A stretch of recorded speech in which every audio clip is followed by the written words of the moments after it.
I never thought a quiet afternoon would turn into a confrontation that exposed a power-hungry HOA president and nearly ended in an arrest. But that's exactly what happened when Karen Dunn, our self-appointed neighborhood queen, decided she had the right to enter my house.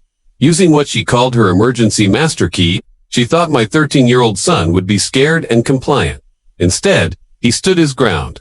And what followed not only shocked the entire neighborhood but made sure Karen would never hold power again. My name is Ethan Reyes. I'm a single dad, an EMT who works long shifts, and until recently, a peaceful resident of Birchwood Meadows, a seemingly calm suburban community, where the lawns are perfect and the gossip flows faster than the budget. We moved here just 4 months ago, me and my son Jace. I'd been saving up for years to get out of the cramped apartment we were in. Birchwood Meadows looked like the dream. Tree-lined streets, friendly neighbors, a neighborhood park, and what I didn't know at the time, an HOA run like a dictatorship.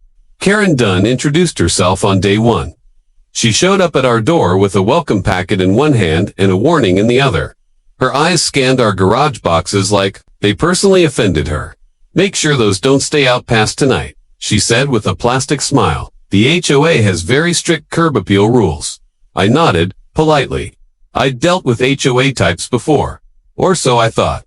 But it wasn't. Long before Karen started zeroing in on Jace, one afternoon, I got home from work and found her on our porch, talking to him. When I asked what was going on, she stepped back with that same rehearsed expression. "I'm just checking in.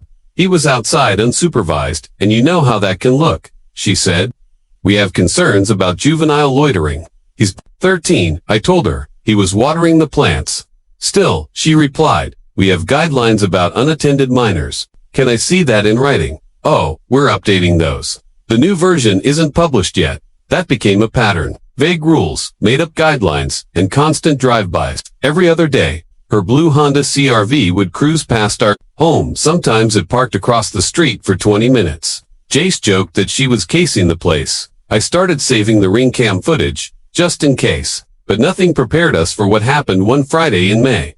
I was on a 24-hour shift, completely off-grid due to poor signal, and Jace was home alone, like he's been countless times before. We have a secure home system, monitored doors, and cameras. He's tech-savvy and responsible. That afternoon, Karen came knocking. Literally, 3:21 p.m., ring cam detected motion. 3:22 p.m., a woman appears at the front door. Karen, clipboard, in hand. She rang the bell twice, then began speaking directly into the camera. "This is a welfare check. HOA authority. I'm coming in." She pulled out a key. At first it didn't register. Jace inside thought she might be kidding, but then the key actually entered the lock. When it didn't work, thank God, I changed all the locks when we moved in. She tried again. Then again, frustrated, she began pounding on the door. "Jace," she shouted, "open up right now. This is an emergency." Inside, my son kept his cool. He activated secure mode from our home Huban, emergency lockdown. I installed that, sealed every window, and disabled all exterior keypad access. Then he did exactly what I told him to do. He spoke through the speaker. "You're not allowed in. This is private property." Karen turned toward the camera, stunned. "I'm the HOA president. I have every right to ensure a minor is safe." "You're not the police," Jace said. That's when Karen made the worst decision of all. She called 911. She reported a child in danger and claimed that she'd attempted to do a welfare check and had been locked out by a frightened minor. Luckily, I got the dispatch alert as an emergency contact. I called them immediately to clarify. "My child is not in danger. A woman is attempting to enter our house without permission." Still, the cops were already en route. By the time I reached home, I was racing through traffic like a madman. I didn't even take off my uniform. I just jumped in my car and floored it. When I pulled onto our street, there were 2 cruisers parked outside my home, lights flashing. Karen stood in the yard, phone in hand, ranting to an officer. I could hear her from the car. "That boy's been abandoned. He's scared inside. He wouldn't even open the door." Officer Jameson turned as I approached. "Sir, are you the father?" "Yes, that's my son inside. And that woman tried to break in. She says she was conducting a wellness check. She's not law enforcement. She's the HOA president. That doesn't give her the right to enter homes." I pulled out my phone and showed him the footage. Karen pulling out a key, trying it in the lock, shouting through the door. My son's calm voice telling her no. Jameson's partner, Officer Ruiz joined us. "Ma'am," he said to Karen, "where did you get that key?" "It's a master key.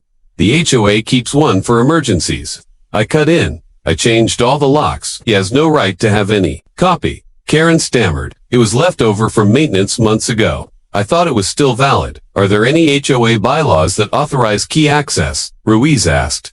Karen froze. "It's an informal policy. There's no such thing," Officer Jameson said.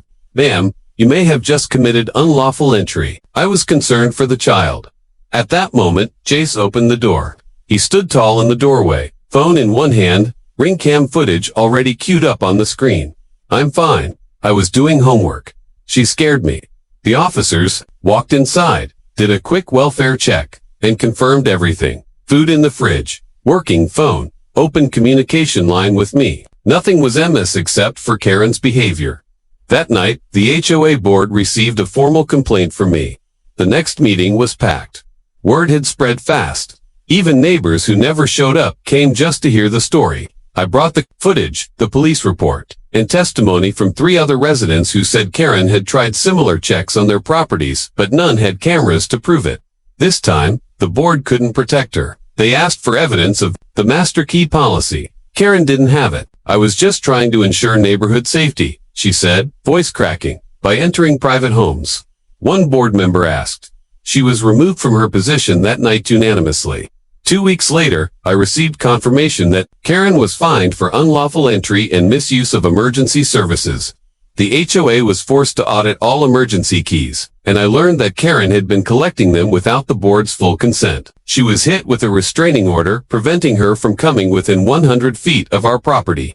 The woman who once thought she ruled the neighborhood with her clipboard and fake authority now avoids the block entirely. And Jace, he became something of a legend among the kids at school. They call him the kid who shut down the HOA, and he did it by staying calm, trusting his instincts, and remembering one thing I taught him: just because someone says they have authority doesn't mean they do.